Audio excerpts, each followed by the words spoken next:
My name is Lucinda and I'm 34 years old. 6 months ago, my husband Michael died suddenly, leaving behind an empty house and a lifetime of memories cut short. We would have celebrated 10 years of marriage next week, a milestone he'll never see. After months of drowning in grief and mounting bills, I finally decided to sell his beloved garage workshop. I never expected that turning that rusty key would uncover secrets Michael had been keeping, and a gift that would both break my heart and save my life.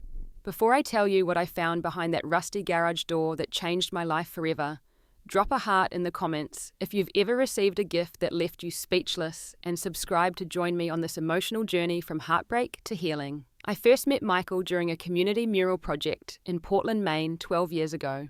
I was a newly graduated art teacher, volunteering my weekends painting colourful scenes on the walls of the Children's Hospital. He was the quiet mechanical engineer who'd been recruited to build the scaffolding system. While the other volunteers chatted and painted, Michael methodically worked behind the scenes, ensuring everything was secure and stable, something I'd later realize perfectly encapsulated who he was as a person. "You're the only one who noticed the support system," he said when I thanked him after the project was complete. His smile was warm but shy, and he had flecks of silver paint in his dark hair that he hadn't noticed. That first conversation turned into coffee, which turned into dinner, which bloomed into the most meaningful relationship of my life. Michael was thoughtful in a quiet way that most people missed. He remembered small details, how I took my coffee, which paintbrush was my favorite, the names of my students.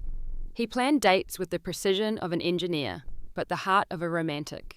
8 months after we met, he proposed during a sunrise hike, presenting a ring he'd designed himself.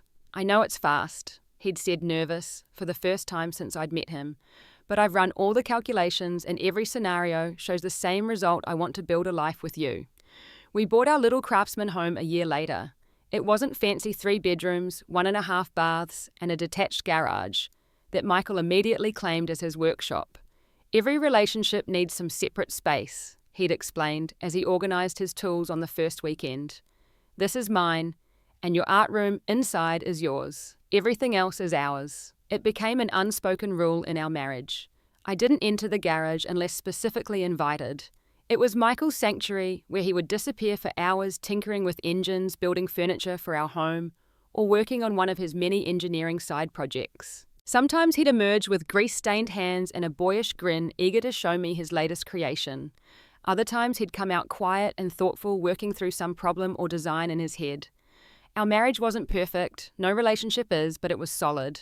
The only real sadness came from our inability to have children, despite years of trying and medical consultations. After the 3rd miscarriage, we agreed to stop putting ourselves through the heartbreak and focused instead on building a life that was full in other ways. I poured myself into my elementary school art classes, and Michael took on more complex projects at work and in his garage. Michael had been diagnosed with a heart condition in his 20s, hypertrophic cardiomyopathy, the doctors called it. It was manageable with medication and lifestyle adjustments. He took his pills every morning, limited his caffeine, and went for regular checkups. We never treated it as a serious threat, just something to monitor like high cholesterol or blood pressure. Our anniversary was always special to us. Each year we exchanged thoughtful gifts and experiences rather than expensive items. For our first anniversary, I'd painted a tiny watercolor of where we'd first met. For our 5th, Michael had recreated our first date down to the exact table at the cafe and the clothes he'd worn. Our 9th anniversary, our last together, though we didn't know it then, was a surprise weekend at a coastal cottage where we watched whales breach from our bedroom window. In the months before he died, Michael spent more time than usual in his garage. At the time, I thought he was just busy with projects. "I'm working on something important," he'd say, when I asked, kissing my forehead before changing the subject. I respected his space and didn't press. Now I wish I had. The last morning I saw Michael alive was completely ordinary. He ate his usual breakfast, whole grain toast with peanut butter and a banana. He took his heart medication with orange juice. He kissed me goodbye at the door, his toolbox in hand for a job site visit. "Love you, Lucy," he said, using his special nickname for me. "See you tonight." But he never came home. The call came at 3:17 in the afternoon. I remember checking the clock as my phone rang, thinking it was too early for Michael to be calling to say he was on his way home.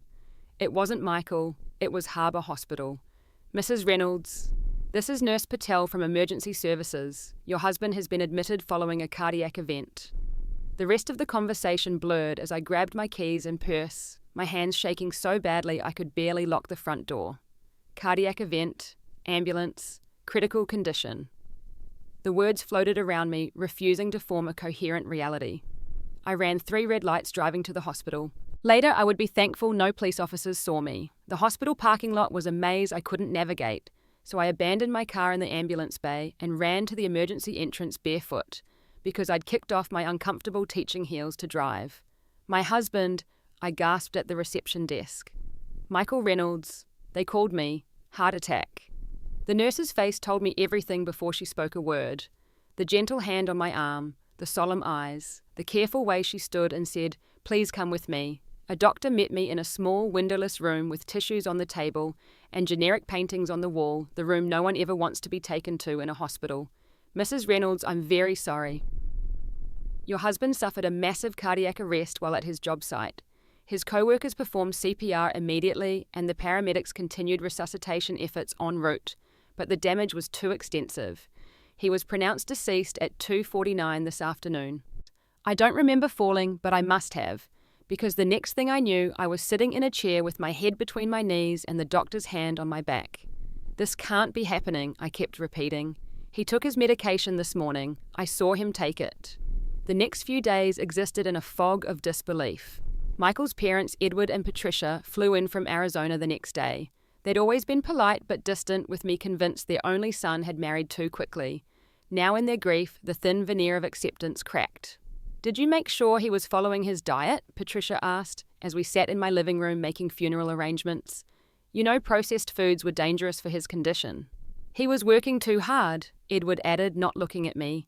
"He needed more rest than other men his age." Their accusations weren't direct, but the implication was clear. I should have done more, watched more carefully, been more vigilant. Perhaps they were right. I tormented myself with the same questions.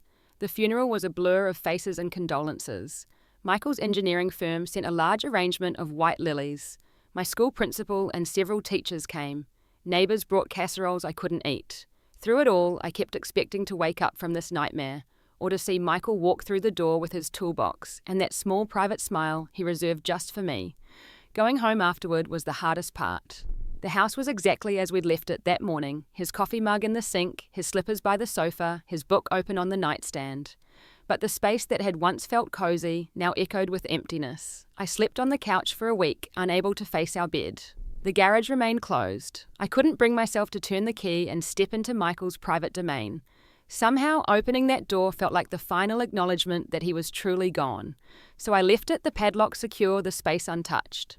The initial shock gave way to the grinding reality of grief. I took a leave of absence from teaching. My principal was understanding, arranging for a long-term substitute through the end of the school year. Days blended together in a monotonous cycle of minimal functioning. I showered because I had to. I ate because my friend Jamie would show up with groceries and sit with me until I swallowed a few bites.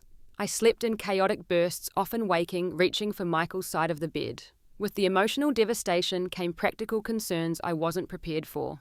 Bills accumulated on the kitchen counter. The mortgage payment came due. Michael's life insurance policy covered the funeral expenses with little left over.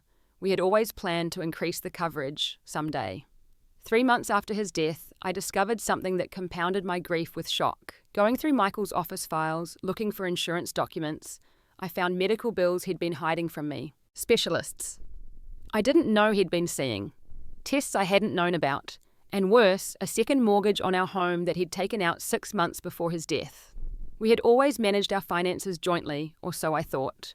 Finding these secrets felt like a betrayal from beyond the grave.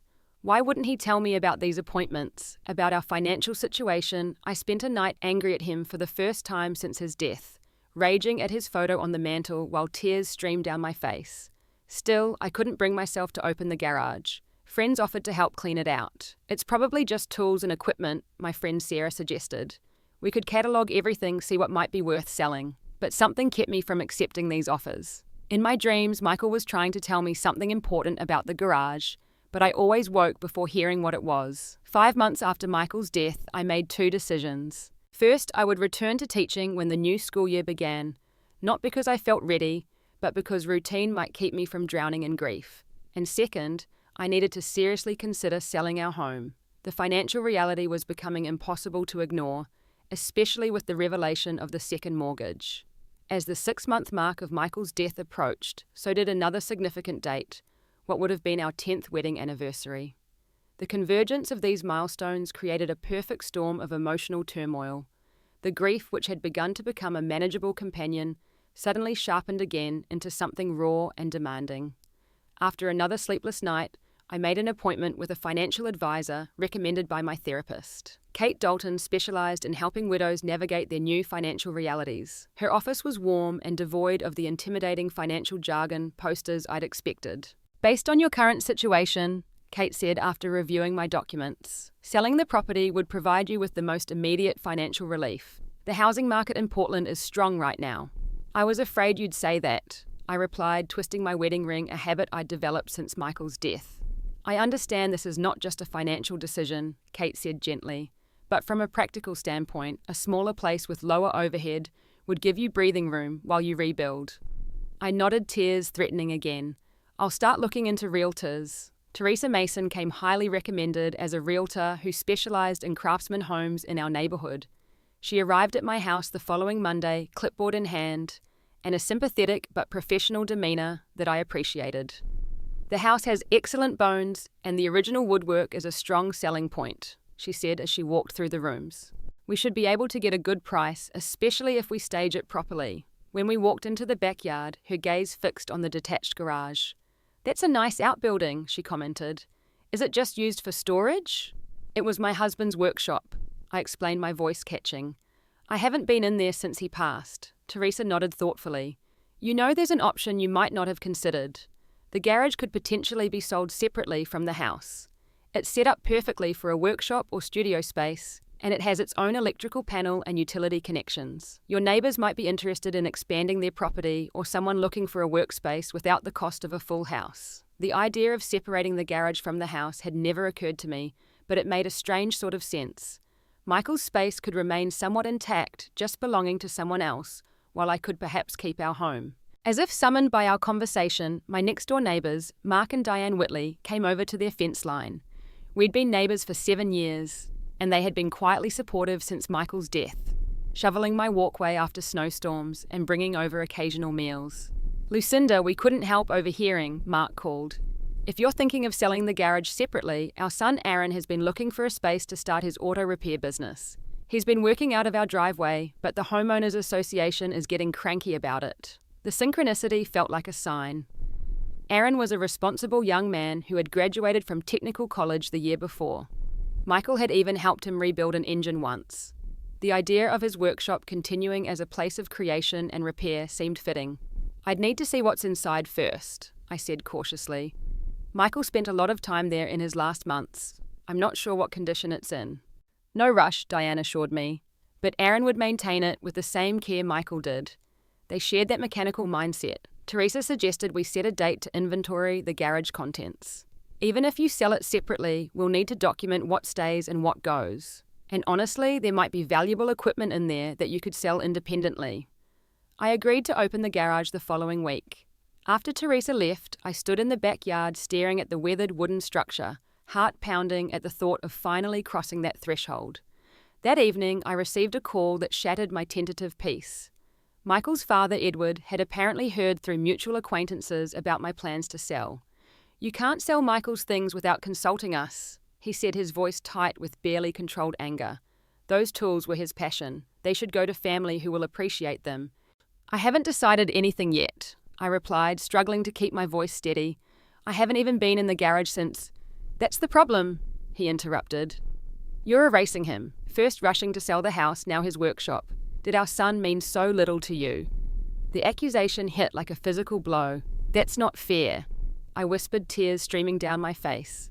I'm trying to survive. After hanging up, I made a decision. I would open the garage myself before anyone else could claim a right to Michael's space. This was something I needed to do alone, one final private moment with the part of my husband's life he had kept separate. I texted Jamie asking if she would come for moral support, but wait outside while I went in first. Then I set a date the following Saturday, exactly 1 week before what would have been our 10th anniversary. That night, I had the most severe anxiety attack since the first weeks after Michael's death. I woke at 2 in the morning, heart racing, unable to breathe, convinced that opening the garage would somehow make Michael's death more real, more permanent. By morning, I was exhausted but resolved. Jamie arrived early on Saturday with coffee and donuts.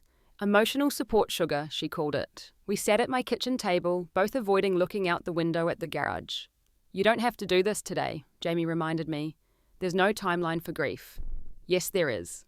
I replied, thinking of the mounting bills and Edward's angry words. The world doesn't stop because my heart did. At 10 o'clock, I stood before the garage door key in hand. The padlock was slightly rusted from 6 months of Maine weather without Michael's careful maintenance. It took 3 attempts before the key turned properly.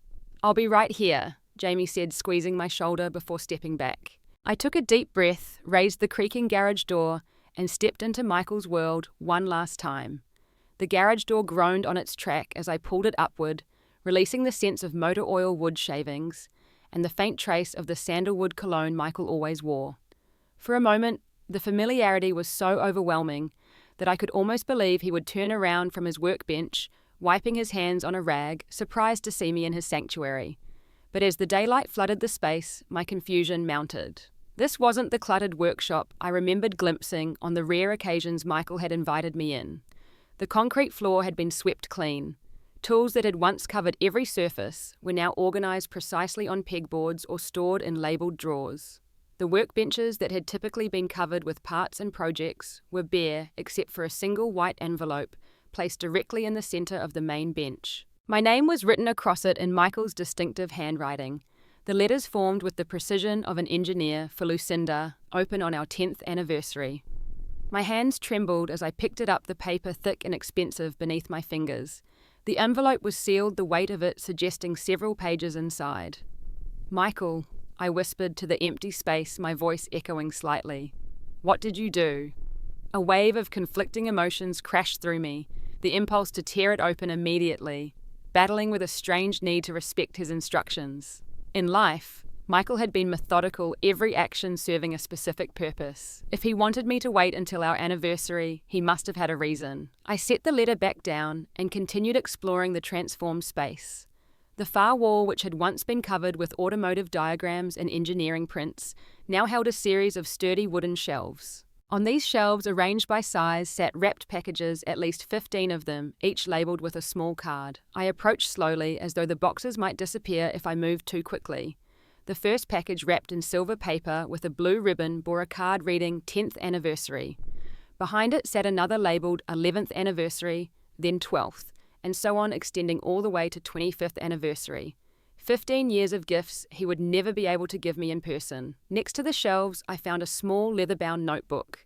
Opening it, revealed Michael's handwriting, again, the first page titled, Anniversary Plans for Lucinda. Inside were detailed notes about gift ideas, experiences, and special locations he hoped to take me over the years of our marriage. Some items were checked off, others circled or marked with question marks, all reflecting the thoughtful deliberation he brought to everything. In the corner of the workbench, partially hidden behind a toolbox, I noticed a small digital voice recorder with a yellow sticky note attached, Play Me First. My heart pounding, I pressed the play button. Hi, Lucy. Michael's voice filled the garage and my knees buckled. I grabbed the edge of the workbench to steady myself as his words continued. If you're listening to this, then I'm gone, and you've finally decided to open the garage. I'm sorry for what I'm about to tell you, and I'm sorry I couldn't say it in person. A pause, the sound of him taking a deep breath. About 8 months ago, I started having more symptoms, dizziness, chest pain, fatigue. The doctors ran new tests and found that my heart condition had progressed significantly. They gave me a year, maybe 2, with aggressive treatment. I didn't tell you because I couldn't bear to see you worry every time I left the house, analysing every wince or moment of fatigue. I wanted whatever time we had left to be normal, not overshadowed by a countdown. Tears streamed down my face as the reality of his secret crashed over me. 8 months of knowing, carrying that burden alone. The financial stuff, I know you've probably found that by now. His voice cracked slightly. The second mortgage was for the medical treatments insurance wouldn't cover, and for what I'm calling your future fund. There's an account at Maine Community Credit Union under both our names. The details are in the envelope with the letter. It should be enough to help you stay in the house if that's what you want, or to start fresh somewhere new. I could hear the emotion in his voice, the struggle to maintain composure. The anniversary gifts, that's what I've been doing in here all these months. Planning for anniversaries I knew I wouldn't see. Maybe it's selfish wanting to be part of your life even after I'm gone. But I couldn't bear the thought of leaving you with nothing but memories. A long pause followed, filled only with the sound of his breathing. Each gift has meaning, Lucy. Open them on the anniversaries they're meant for, not all at once. Let them be moments of connection over time, not just one day of grief. The letter explains more. His voice grew softer. I love you, Lucy. I'm so sorry I had to leave you. But I'm not sorry for a single day we spent together. If I had to choose between a longer life without you or these years with you, I'd choose you every time. The recording ended with a click, leaving the garage in profound silence, broken only by the sound of my sobbing. I'm not sure how long I sat on the concrete floor, the recorder clutched in my hand, before I heard Jamie's gentle knock on the open garage door. Lucinda, she called softly. Are you okay? It's been almost an hour. I looked up, vision blurred with tears, and saw her concerned face. He knew, I managed to say. He knew he was dying and he didn't tell me. Jamie crossed the space and knelt beside me, wrapping her arms around my shoulders as I explained what I'd discovered. Together we looked at the shelves of gifts, the letter I wasn't yet meant to open, and the evidence of how Michael had spent his final months secretly preparing for a future he wouldn't be part of. What do you want to do? Jamie asked after I'd calmed somewhat. I looked at the anniversary gift, labelled for next week, our 10th anniversary, and made a decision. I want to respect his wishes. I'll wait to open the gifts when they're meant to be opened. I carefully placed the letter and recorder in my pocket, but left everything else untouched. Before leaving, I looked back at the garage that had transformed from a workshop into a time capsule of love. I need to call the realtor, I said as Jamie and I walked back to the house. The garage is officially not for sale. The days following my discovery in the garage passed in a blur of emotional whiplash. I listened to Michael's recording dozens of times, each playback, both a comfort and a fresh wound. His voice, that familiar, steady voice I'd thought I'd never hear again, was now preserved on a small digital device I carried everywhere, like a talisman. My grief, which had begun to soften over 6 months, returned with renewed intensity, but now it was complicated by anger. How could he keep such a significant diagnosis from me? Didn't I deserve to know the truth about his condition, about our future, the time we had left? He robbed me of the chance to say goodbye.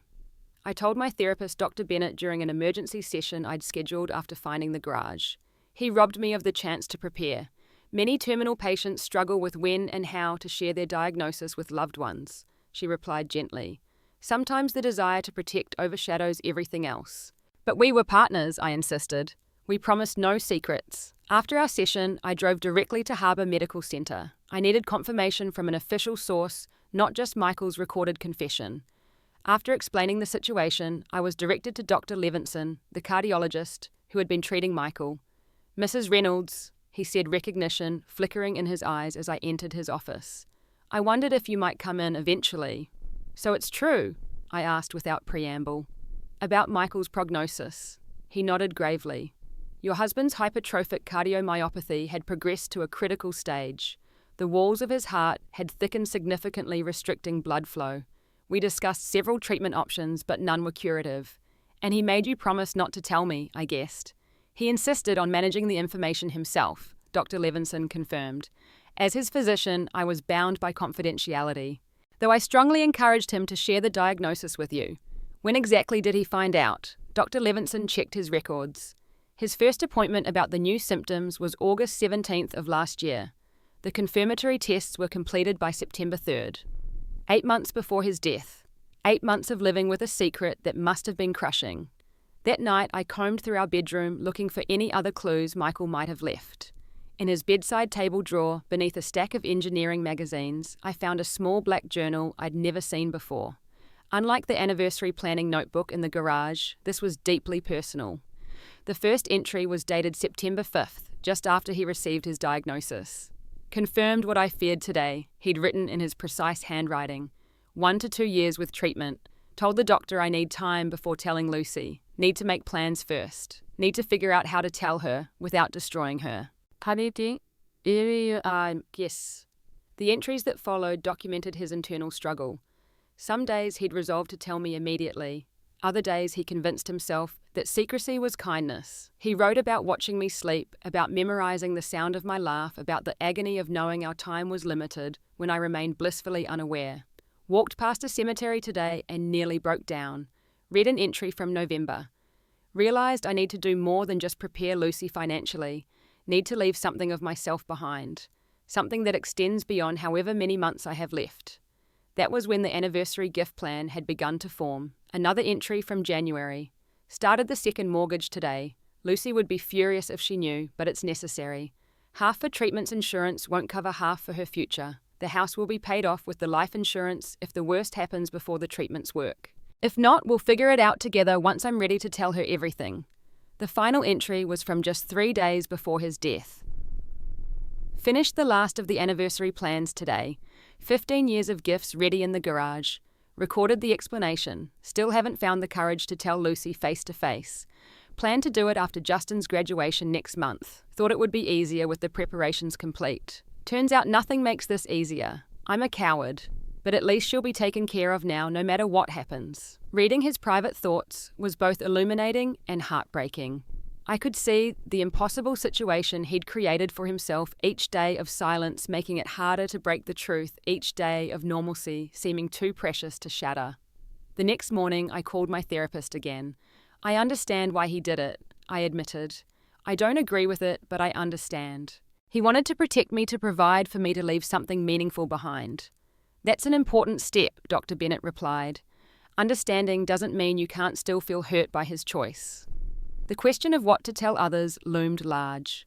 Michael's parents deserved to know the truth about their son's final months, but I dreaded facing Edward after our heated conversation about selling the garage. Eventually, I invited them to dinner at my house, our house, the following weekend. Patricia arrived with a tight smile and Edward with obvious reluctance.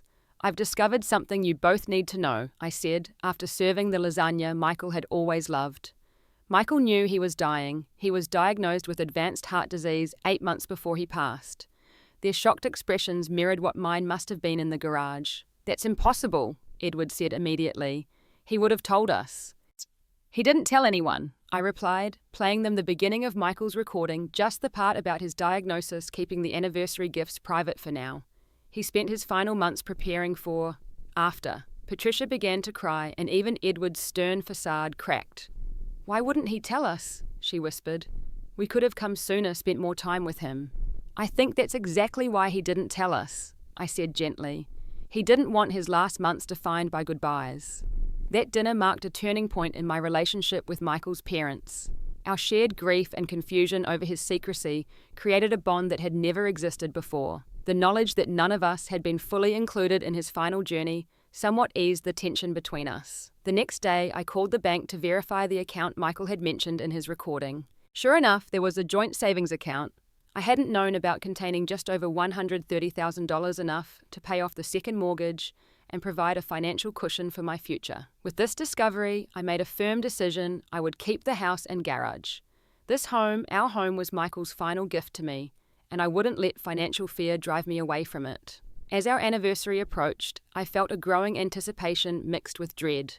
What final message had Michael left in that letter? What had he chosen as a 10th anniversary gift, knowing it might be opened in his absence? The night before our anniversary, I prepared myself emotionally for what would undoubtedly be one of the most difficult days since his funeral. I cleaned the house, bought a bottle of the wine we'd served at our wedding, and set our dining table for two, one place for me, and one place with Michael's photo where he should have been sitting. Morning broke on what should have been our 10th anniversary, with gentle spring sunshine filtering through the curtains Michael had hung when we first moved in.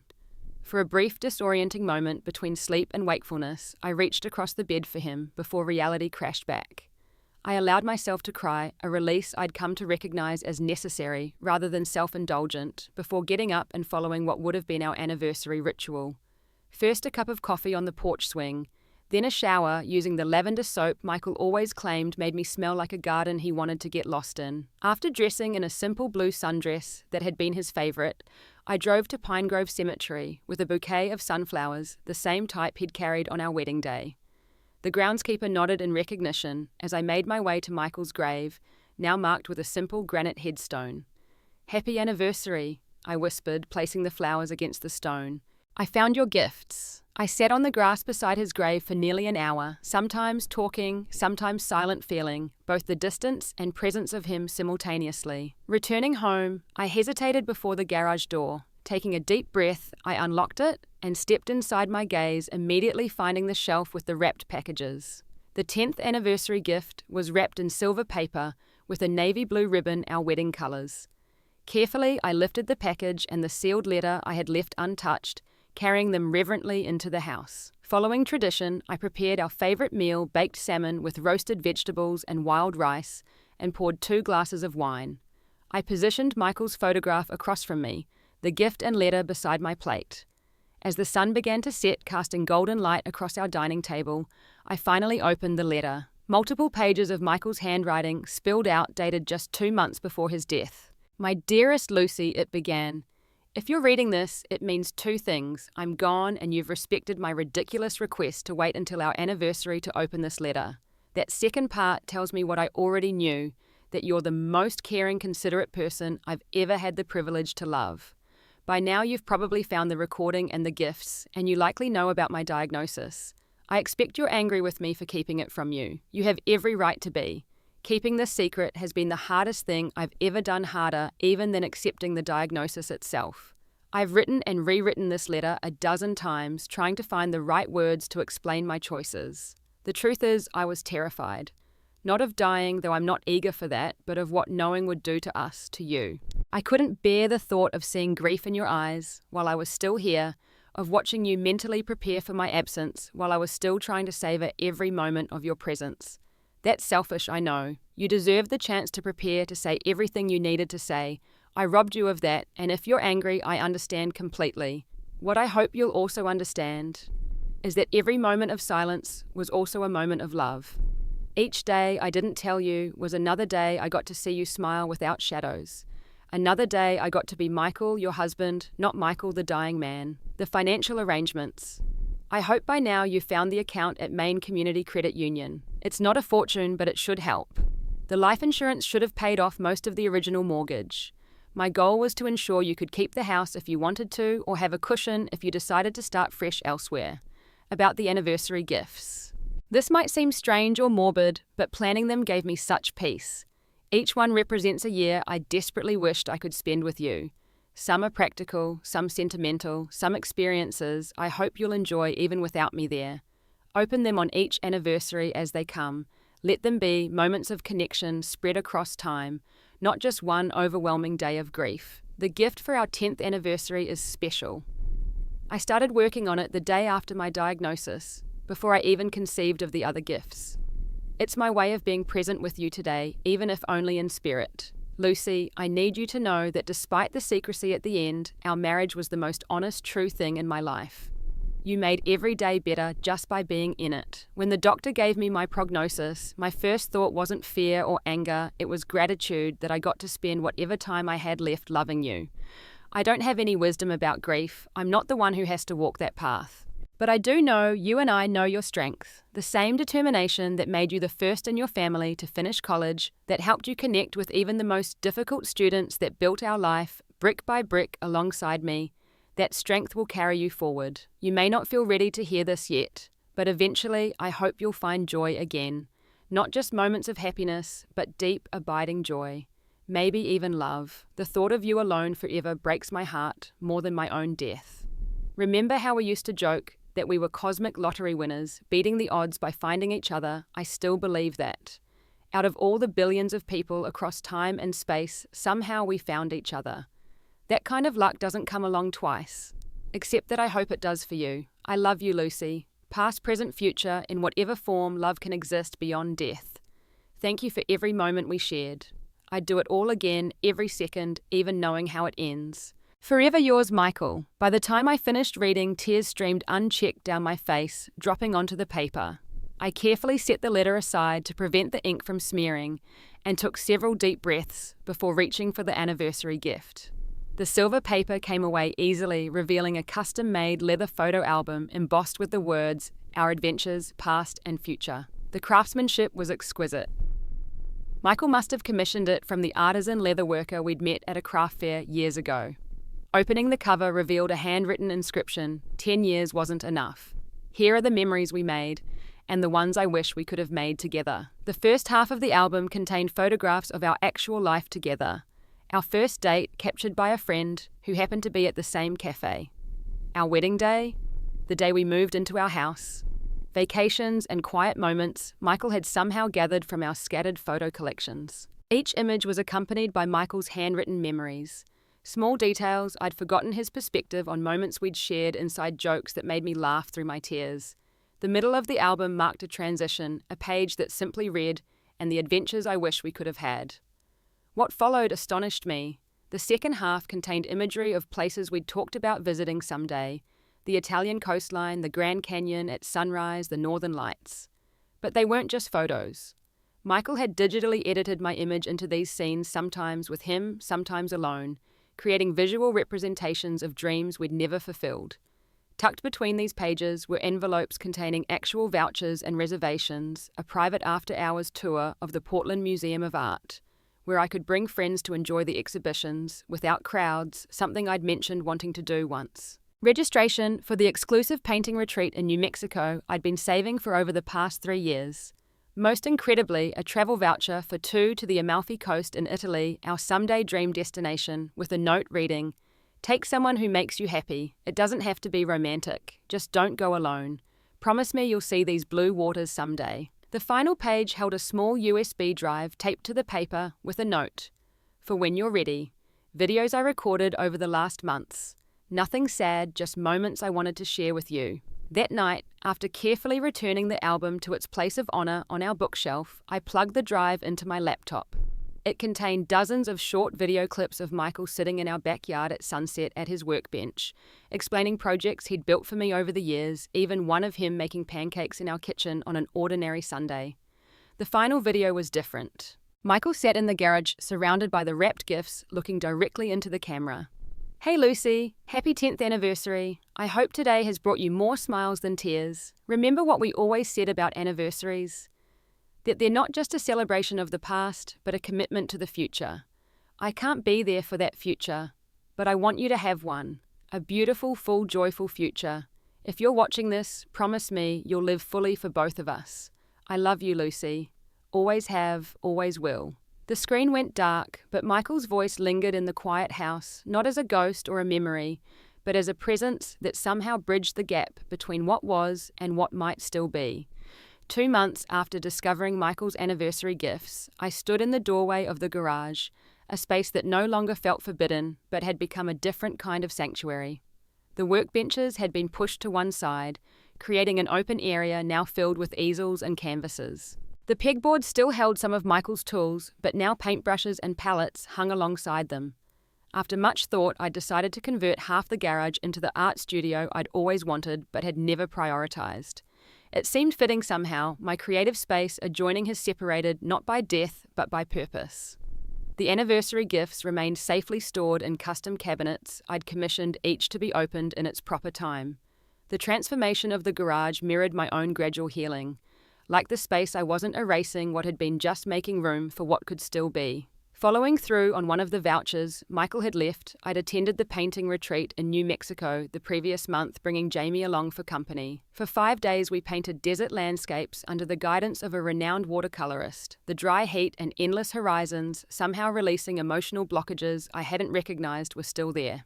"He would love what you're doing with the garage," Jamie had said on our last night at the retreat as we sat watching stars appear over the mesas. "I think he knew I would need a project," I'd replied. "Something to focus on beyond grief." Upon returning to Portland, I found myself drawn to other widows and widowers in ways I hadn't expected. Recognizing the unique pain in their eyes, a pain I saw in my mirror daily, I started a small support group at the community center where Michael and I had first met. Our twice-monthly meetings quickly became a lifeline, for many a place where grief could be expressed without explanation or apology. I brought Michael's planning journal to one session, showing how he had prepared for a future he wouldn't see. "My husband didn't have that chance," said Eleanor, a 72-year-old whose husband had died suddenly of a stroke. "But I wish all families could have something similar, not just financial planning, but emotional legacies." That conversation sparked an idea that grew into a project helping terminal patients create memory projects for their loved ones. Not everyone could prepare 15 years of anniversary gifts, but everyone had stories, wisdom and love they wanted to leave behind. My relationship with Michael's parents continued to evolve in unexpected ways. After their initial shock about Michael's secret diagnosis, Patricia had called me regularly, our conversations awkward at first, but gradually warming. Edward, though still more reserved, had offered to help organise Michael's workshop tools. He learned his precision from me, Edward explained, as we carefully sorted through socket wrenches and specialised equipment.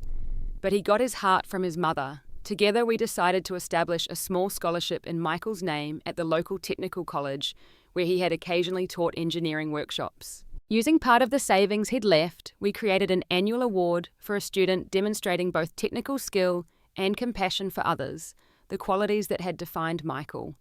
As the date of our 11th anniversary approached, I found myself thinking about the next gift waiting on the shelf. Rather than dread, I felt a quiet anticipation.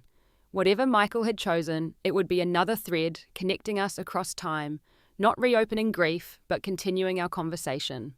Life was moving forward in ways I hadn't imagined possible during those dark first months. I'd returned to teaching full-time my students' energy and creativity, providing daily reminders of joy. I'd begun exhibiting my paintings at a small local gallery.